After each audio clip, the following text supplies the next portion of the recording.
To meet. My name is Savita, and I'm the director of the Natural History Consortium, which Simon mentioned in the opening session, if you were here for that, is the charity that puts Communicate together.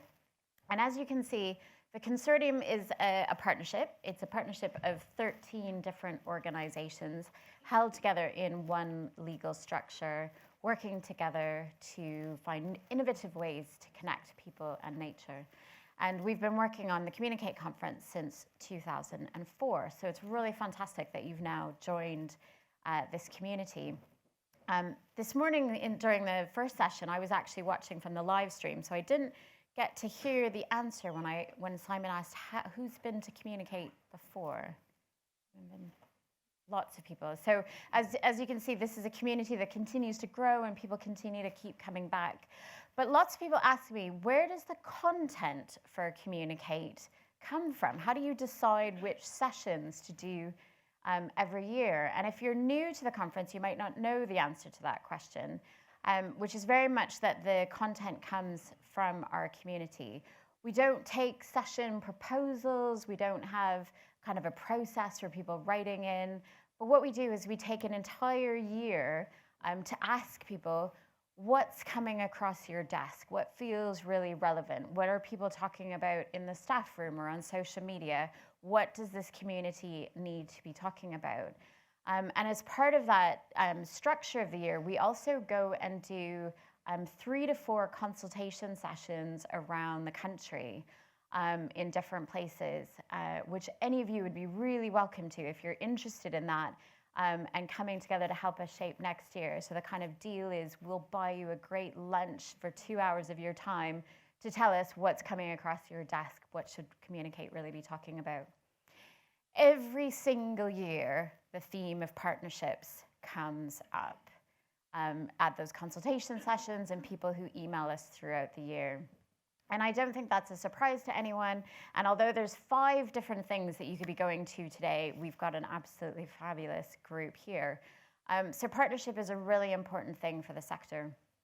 But something we've also found over the years is it's not very helpful to talk about partnership in the kind of hypothetical. We don't want to spend an hour saying, isn't it important to work together and, we can get a lot more done and, kind of saying how great partnership is. But we wanted to take a couple of specific case studies and a couple of specific angles on the theme of partnership so that we can have a more general conversation in the second half of the session. We've got a bit of a change to the program.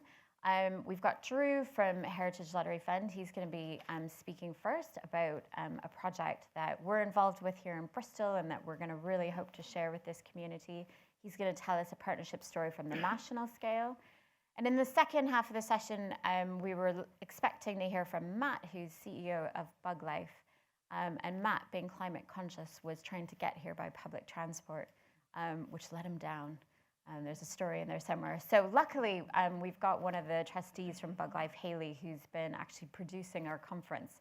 So we've taken her out of the control room and we're going to put her on stage to tell a bit of a story from Bug Life's perspective as well. But now that we're in the afternoon, this is really a time for some conversation.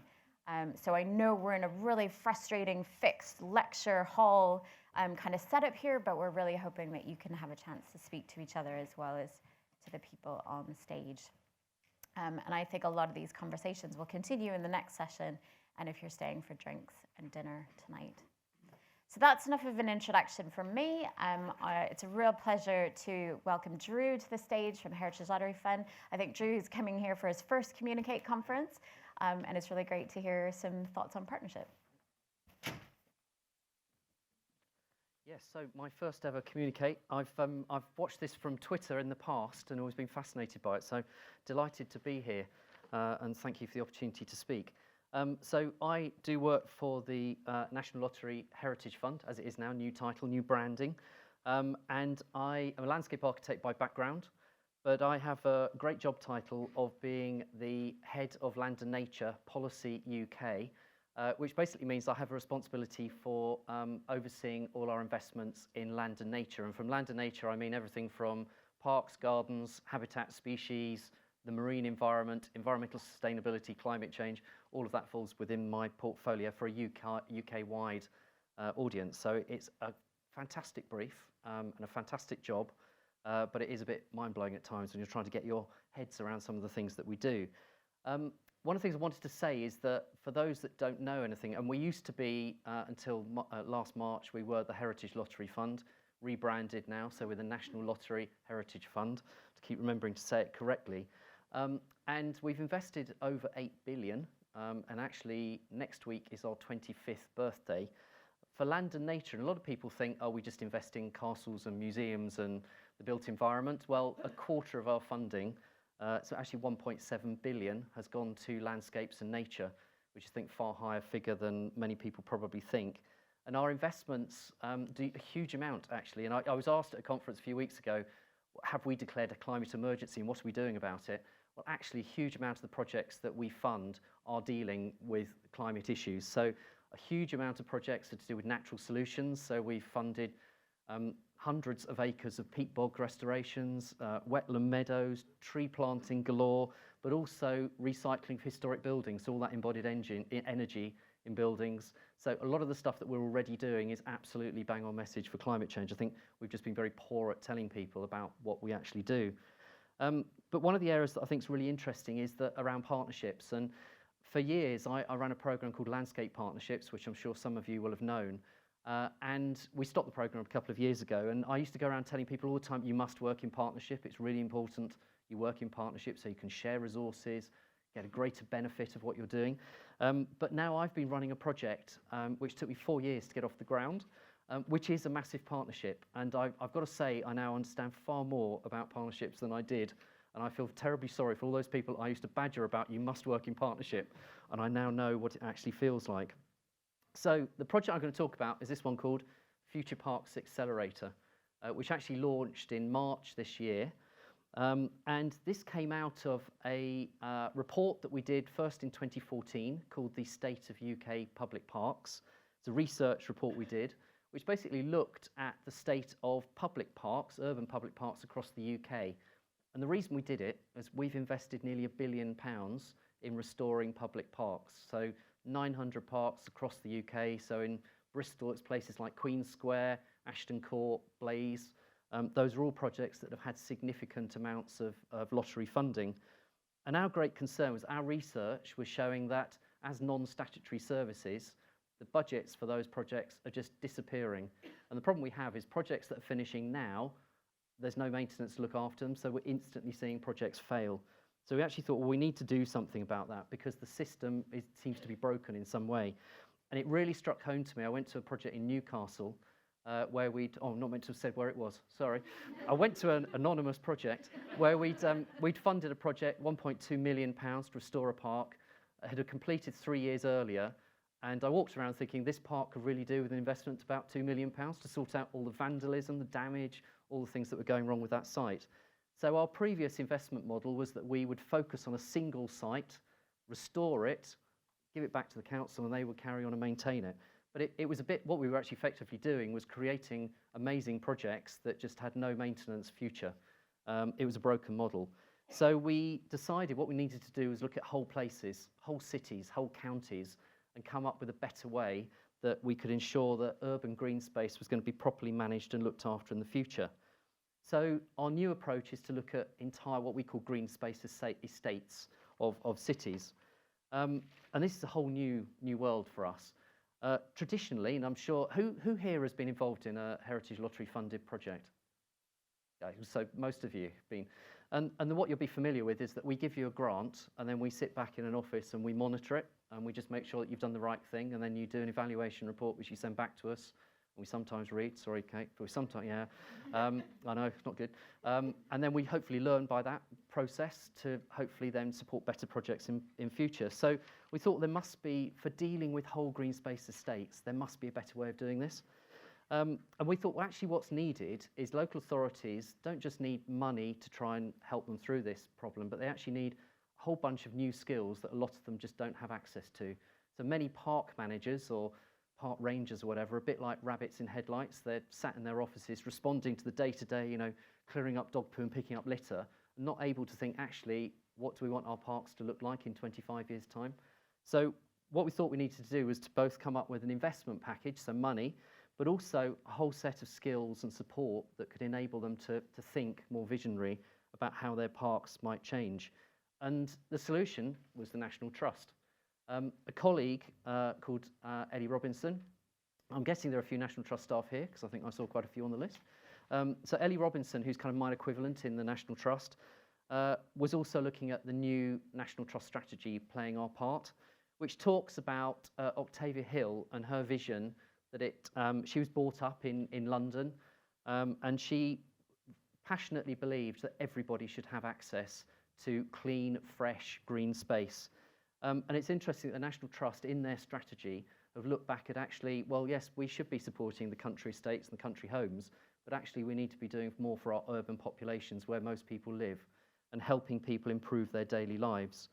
And so together, we realised there was an opportunity here for the fund, with our funding, our experience with 25 years of investing in public parks and the knowledge that we have, to work with the National Trust, who has 6,000 staff, huge amounts of skills in estate management, leasing, commercial arrangements, legal, all those things, marketing, volunteering, public engagement, all those things that many park managers are really struggling to find.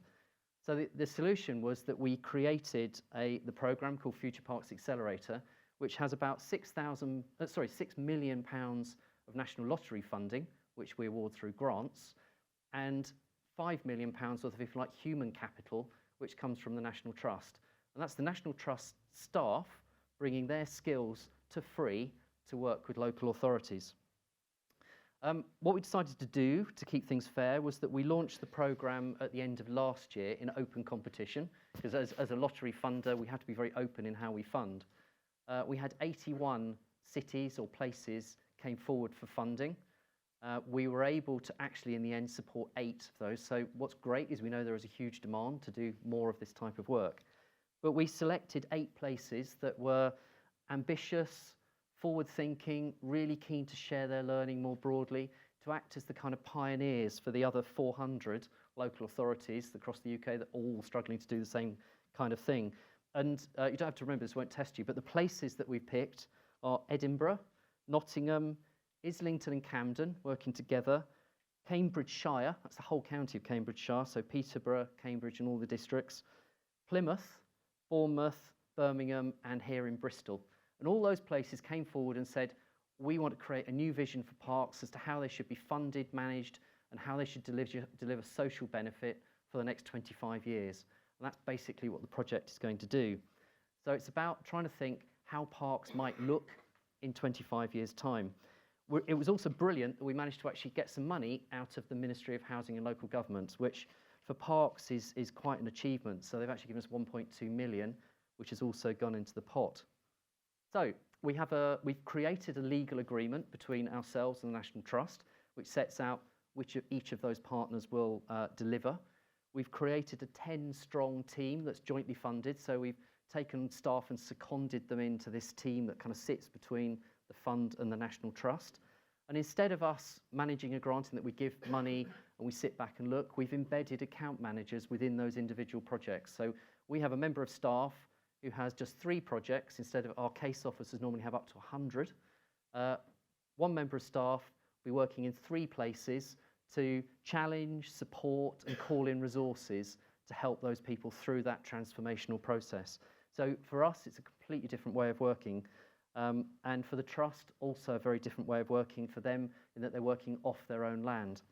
At the moment, the National Trust is doing what's called the challenge phase. So they actually have a team of their staff working with Bristol City Council and partners to actually look across the entire portfolio of green space in Bristol to look at actually what are the opportunities, what are the values of those places, how could they actually be managed maybe differently in the future to deliver greater social benefit and environmental benefits. So that work is going on at the moment. And Bristol will also be producing, with the help of Vivid Economics, a natural capital account. And all 8 places are producing natural capital accounts, so we'll be able to compare the cities, see how those look. And they're also looking at how they might use social investment to support local community groups to actually create businesses within parks and green spaces that can create income that can then be ploughed back into the maintenance of those places.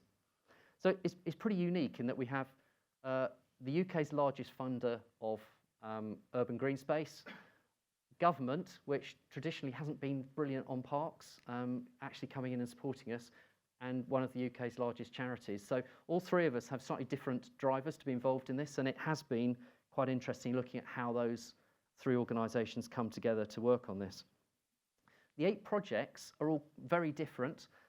There are common themes. All of them are looking at health and well-being. So they're all looking at things like social prescribing, and we're doing some piloting work for DEFRA around that, which is quite exciting. We've got Health Foundation directors leading 3 of those projects. They're all looking at planning and housing and how green space might evolve. They're looking at environmental benefits. They're looking at sustainable transport. All of these are things that will come in to the brief of the project.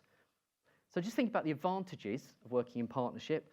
Well, there are advantages for the projects in that we've had a few cohort meetings.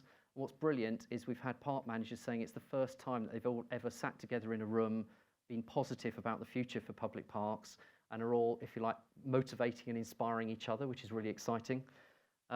There's a huge amount of energy has been generated, partly because we're working as what we call an accelerator process. The idea of an accelerator being that you work quickly and efficiently, and you learn as you go along, and you share the learning as you go along.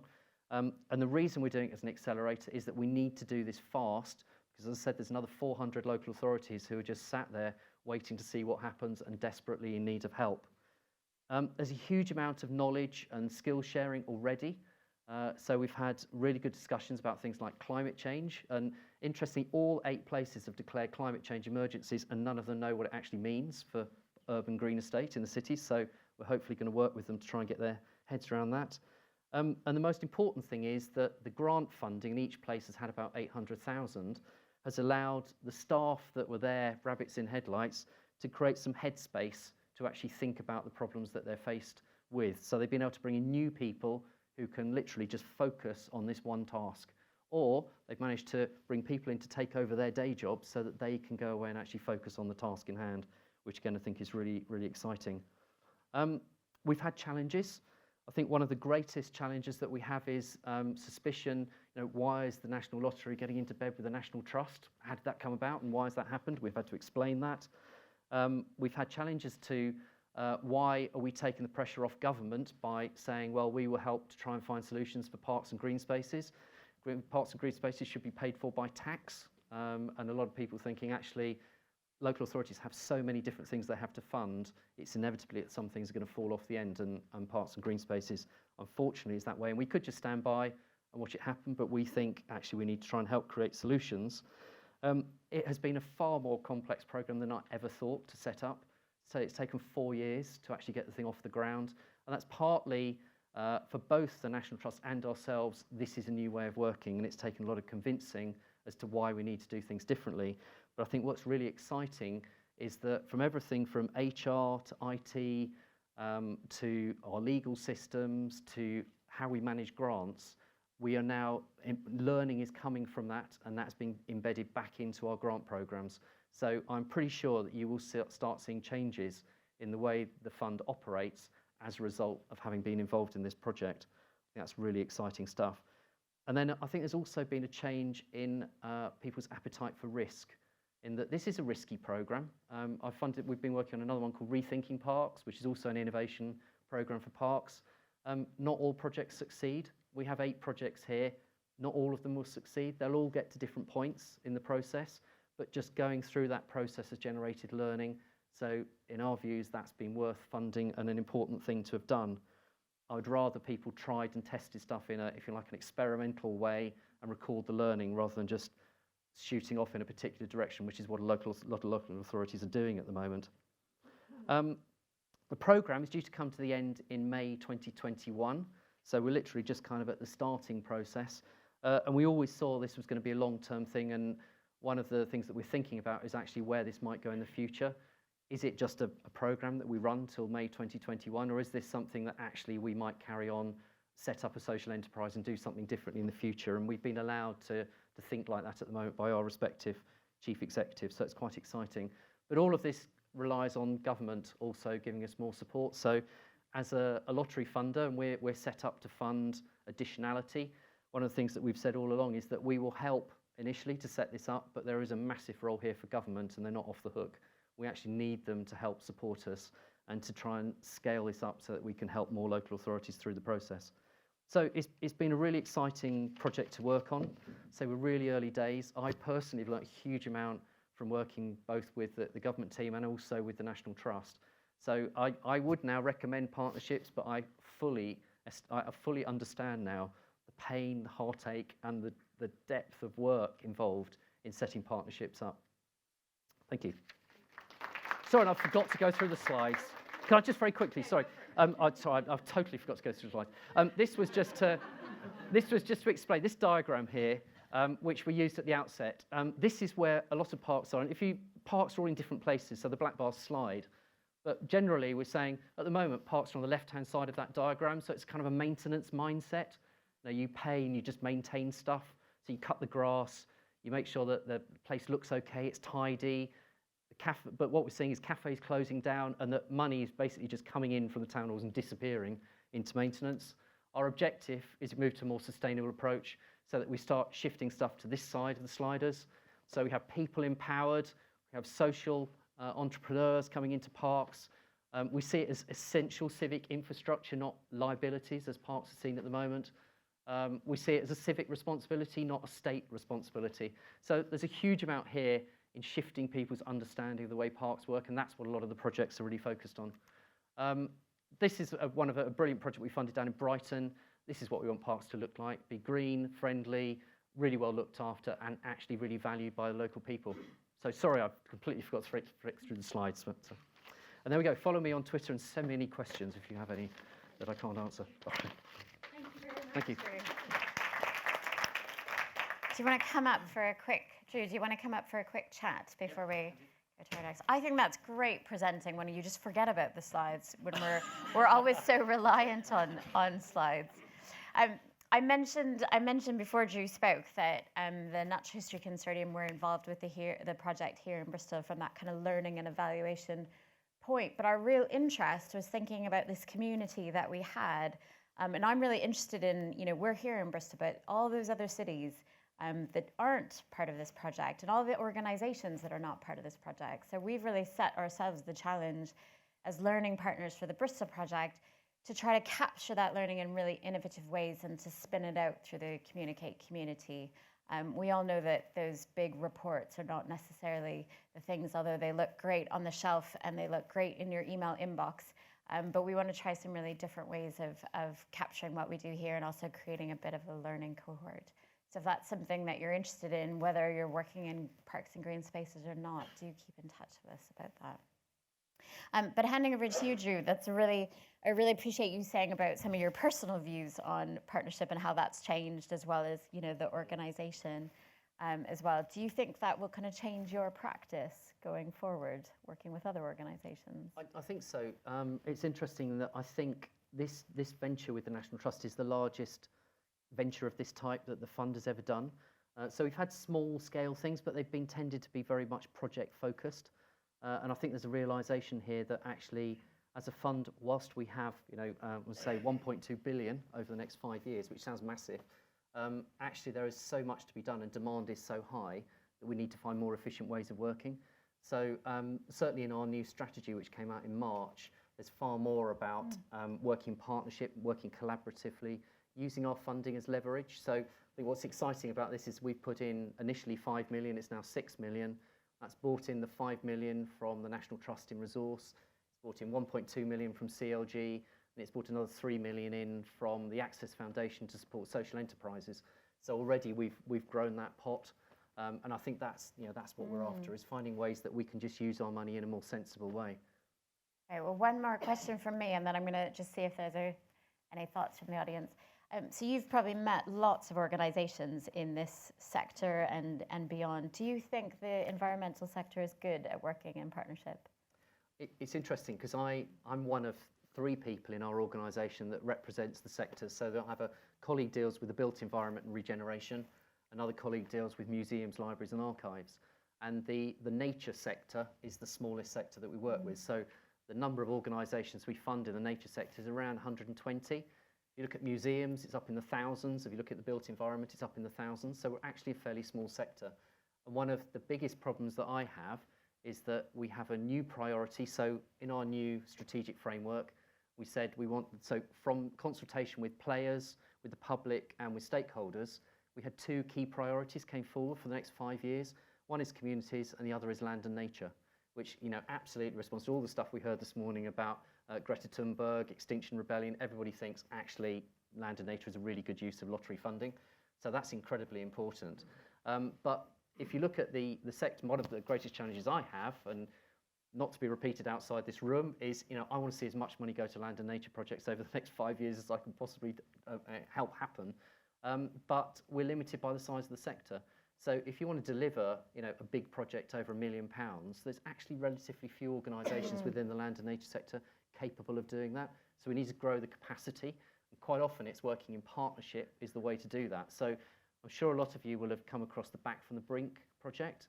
And that came from a challenge that we gave to RSPB, the Wildlife Trusts and Natural England to say, you keep telling us that nature's in trouble.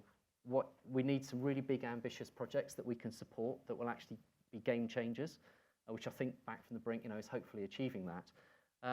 But what was interesting is that, you know, for the partnership to come together, it was Natural England that led that bid. Now, personally, I've taken quite a bit of criticism as to why we're funding a statutory agency. Should be their job, shouldn't it? Government should be paying them to do it. But the problem was that Natural England are one of the few organisations able to apply for a project of that scale and that size. And they haven't taken money from other nature conservation charities. They're acting as their facilitator in a way. So whilst they are the key lead applicant, most of the funding actually goes out to the 8 species charities that are actually delivering the project. So it was kind of mechanism and a way of getting funding out. And we've got dynamic dunes, we've got bats in churches, Scottish Natural Heritage are now looking at similar things, as are Natural Resources Wales. So it's a matter of trying to find those larger applicants, and partnerships seems to be a way of achieving that. What I would say is, just to repeat, you've got 4.5 years to get some really good projects in, and now is the time to be putting those projects in. Great. I think everyone probably is writing down, working in partnership, grow our capacity, and more projects for nature. That's fantastic. So I think Drew and I will pop down and we'll invite Hayley to the stage. As I mentioned, Hayley's filling in as a trustee of Bug Life, so we'll give her a little bit of leeway maybe of someone else's slides. But thank you very much for joining us, Hayley. Hi, everybody. Can everybody hear me? The mic on? I can't hear it, which is very strange. So Savita mentioned there how nice it was that people weren't relying on presentations, which unfortunately I'm going to have to do because, again, Matt was meant to come this morning. But he sent over his presentation to me, and I'm going to do it as best as possible. I have been a trustee with Bug Life for the last year, but predominantly, aside from going out to a couple of sites, I have been looking at management accounts and trying to make decisions. So I haven't been as on the ground as I might have liked to be. But this was, hopefully I can do it justice and tell you a little bit about what it is like to be a smaller charity working in partnership with sometimes quite a lot bigger charities. So this is about giving, trusting, achieving, and doing it again. And I do apologize again that I'll probably look at my notes as well, because again, I had a quick chat with Matt, just so I can actually stand up here and make some sense. So the way it will be structured is just a very quick look at what Bug Life is and what we do, the sort of types of partnership that we get involved in, and the big question, is it worth it? So looking at this from a sort of bigger picture perspective in terms of insects, invertebrates, Bug Life, I'll mention a little bit about Bug Life in a moment, but looking at the big picture of insects and invertebrates, we are looking at about 3/4 decline of insects in the last 27 years. A lot of the time when you look at insects, you don't even really know how many species that there are. They're very difficult to count. We know that we have a huge abundance of invertebrate life, but it's declining almost as fast as we can count it. So in terms of what Bug Life's aims are, we are a charity that aims to stop extinction of invertebrate species and to achieve sustainable populations of invertebrates as well. We really aim to be a safety net for species, And what we want is to create a wildlife-rich planet where species, and including invertebrates, can really thrive alongside people. So bug life itself, there we go. Bug life itself is part of a, just realized that there's a remote here, excellent, is interesting in the way it's formed because it is actually a partnership.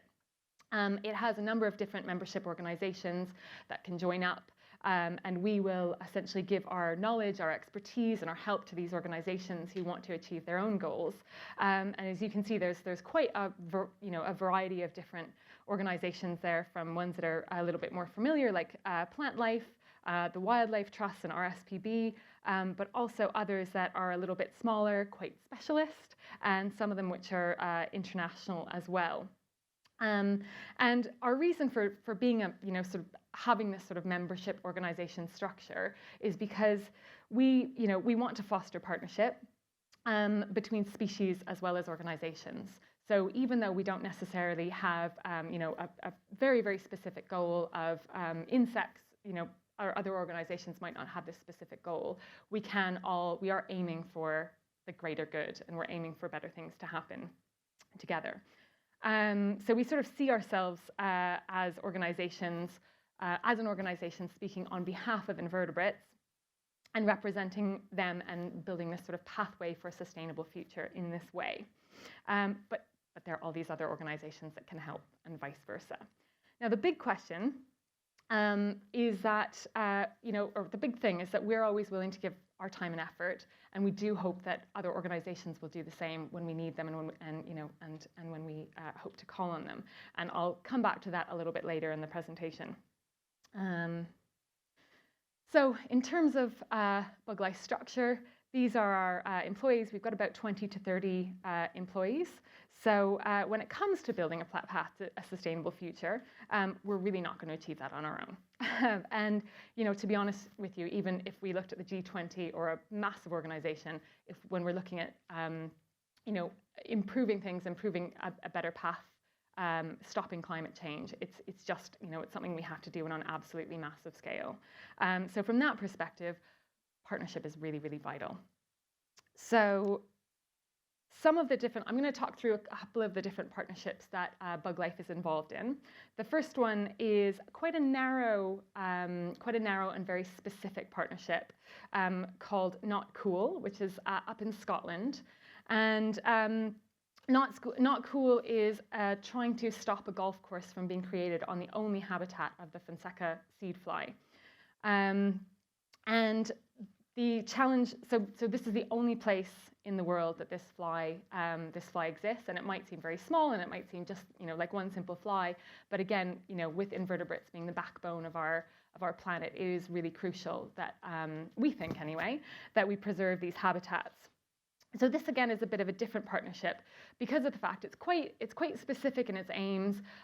It's in a very it's in a specific part of the country. It's only in this one little bit of northeastern Scotland. And getting other people on board, regardless of what their interests are, whether they're insects or whether it's preserving this part of this sort of very natural habitat, it really, really makes sense. So is it going to work? We're not sure. Currently it's going to be looked at. The planning team are essentially looking at it and making a decision, and we should have a sort of inspector's decision, we hope, in the next couple of months. But the point, I think, is that these campaigns might not always succeed, but they do help to give profile to these very important issues, whether they are specific to insects or specific to sort of more wider areas that partners are interested in, and they do help us develop relationships with these other organizations. Sorry. So, but the problem here is that, of course, there's always some pain involved in these things, because some people feel, well, this is a loss of identity. If you're not putting bug life up here, if it's not just about the insects, why are you doing it? And we feel that it actually really does matter. We do want to preserve this. We think the Fonseca seed fly is very important. We do want to preserve it, and if that means our identity taking a bit of a back seat to working with other organizations who have these different aims, that's the top priority. So the seed fly doesn't have to be front and center. The logo doesn't have to be front and center, as long as our aims are achieved. The other thing is that when we work with other organizations on such a small and a narrow issue, there's no way that Bug Life could have afforded the money going to lawyers to make this happen. It would have been too expensive. And I know as a trustee, I probably would have said, no, I don't think that's a very sensible decision to spend, X number of £1,000s on this. But when you have a number of different organizations coming in and are able to help that and able to actually give a little bit of funding, it changes things quite a lot. So again, we might lose a bit of profile when it comes to the specifics, but and the key messaging. But in return, we gain a really great support for our position, and we have the resources to do more. So another project, not sure how these are going to load, because when they were loading on my computer, they were not doing these whizzy moves. So we might have to whiz through a couple of extra slides that I might have put in, thinking that they weren't working properly. So yeah, coming to Urban Buzz, this is a partnership around delivery. So it's very much just getting on and doing stuff, putting things in the ground. It is funded by the Heritage Lottery Fund. I don't know if that's the updated logo, but and the BIFA award as well. And it's all about creating urban green spaces that are suitable for pollinators and creating habitat for pollinators. It's now in 9. I don't know how these slides are going to load, so I'm just going to load them all, or all these sections. It's taken place in 9 areas around the UK. It's had about £1 million of funding, and we managed to get all the councils involved in all the areas that we're working, which was really brilliant because it wasn't necessarily a given. And actually, just as Drew was saying before, some councils are really struggling. Councils are obviously really struggling for cash when it comes to green spaces and doing things for nature. One of the sort of bonuses for us was that in the time that we got the funding for Urban Buzz and we started getting the project up and running, this was right around the same time that budgets were being cut. And the challenges that councils were having were in particular, before they were sort of cutting even jobs and machinery and that really critical stuff, they were cutting the thinking time that staff would have and the ability for them to go and just do things that just hit their capacity to think or to do anything creative around making habitats better and making green spaces better. So they were all really excited to get on board and to be part of this project because all of a sudden we were doing it for them. So basically the upshot of that was that all of the councils were very keen to help us spend our money in quite productive ways. And a lot of those involved putting wildflowers on verges and around roadsides and roundabouts, and just making things, first of all, look nicer, taking some pressure off the councils who had very limited resources anyway, and doing some really good things for pollinators. So what we found from that was that we could bring people to the table who wouldn't necessarily have been there otherwise. And also when we started getting going with the projects in the towns, we found that there were some we had such a wide variety of partners. So the councils were excited, but so too were the friends of groups. So the ones from the Heritage Lottery, which is a very known, recognizable symbol, to the friends of groups, which don't even have they don't even have logos. So it was everybody was quite excited about it, and there was a sort of cascading effect of success. So this is where. So. Did it work? Big question. Our target was having 840 sites and about 5,000 volunteers to be engaged. We actually delivered much higher than that. So there was about 944 sites that were delivered and over 11,000 volunteers engaged. So from our perspective, we thought that it worked really well and it was a great use of resources and time and working with others. Perfect. So the next partnership is not a high-profile partnership, although you would recognize some of the projects involved, including one that Drew mentioned earlier, which I'll mention in a second.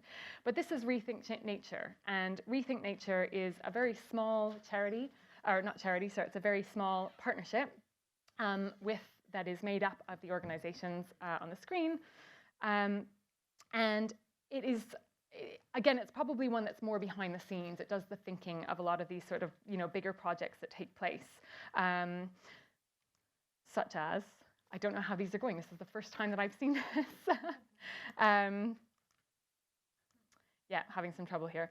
So so we have been the sort of the base organization that has brought projects like Back from the Brink together. So the partnership that Drew mentioned before, and we've done that alongside other charities, for example, the Wildlife Trust and Farm Wildlife.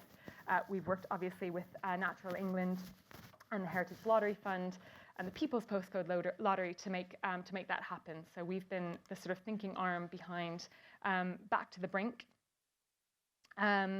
which is I believe it's the largest species conservation project in the UK. I think it's about £6 million, and I don't know if you can confirm that, Drew, but yeah. 9. Is it 9? Okay, yeah. So it's the largest species conservation project so far, but who knows? Maybe we'll have something bigger. That would be brilliant.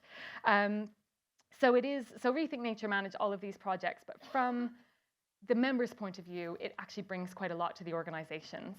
And then alongside, so this is the bit that I didn't get to talk to Matt about. So alongside some other charities, so we work together as 7 organizations as part of Rethink Nature.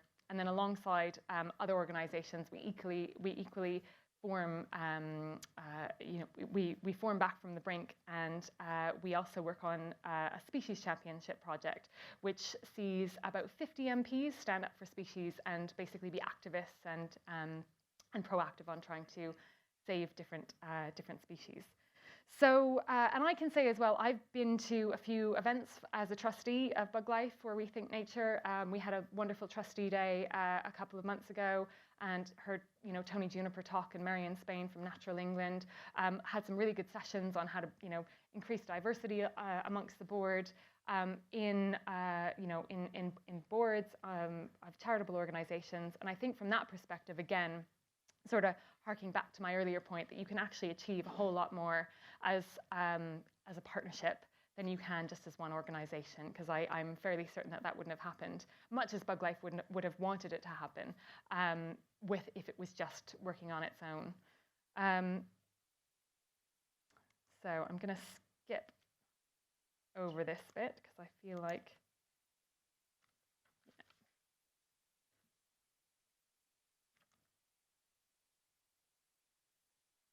sorry about this. So this gives you, I've skipped over beelines because I feel like there's so many partnerships that we could talk about, and I really think that Matt would be absolutely amazing to do it here, but because I'm just trying to give you a sort of short and sweet overview of Bug Life, I'll cut to the end, which is this lovely image. I hope that this sort of gave you a bit of a flavour of the partnerships that Bug Life gets involved with, around policy, around delivery. And I think that, on the one hand, it's really clear that these parts are absolutely essential and that we wouldn't be making the progress we are without them. But it's not always straightforward. We don't always feel like we're getting as much back as we are giving. And, another question that's important to think about is, are we always getting the visibility that the charity needs to actually be sustainable? Again, having seen that the management account sheets and the banking sheets, Bug Life is a very small charity and they punch way above their weight. I think their staff are amazing. They do huge things, but they really do need to have that visibility to continue on as an organization. So the big questions again are, are we trading away some of our profile and support by effectively enabling others to deliver on their agendas? And these are really important questions to keep in mind all the time. But I think that the upshot from Bug Life's perspective is that we really don't believe that it's all survival of the fittest. It does occasionally happen, and you occasionally you do feel like you get the rough end of the stick and you sort of lose heart. But I think it might be easy in those instances to shy away from working with partners and to think we can do it all ourselves. But really, the value of 2020 hindsight is that it is, it's pretty rare for partnerships not to deliver more than their component parts. So again, from Bug Life's perspective, it's really clear that this approach of working with others delivers on Bug Life's objectives. It does mean giving time, expertise, and profile to others, and we do have to just trust that it comes back to us in ways that sustain the organization, so we can keep doing it again and again. So just like nature, just like pollinators and the relationship between pollinators and flowers, we think nature's full of successful examples of partnerships. And it's commoner to find these sort of examples of successful cooperation rather than the Darwinian competition of the previous image. And we think that there is just simply more to be had from cooperation than competition. So thank you.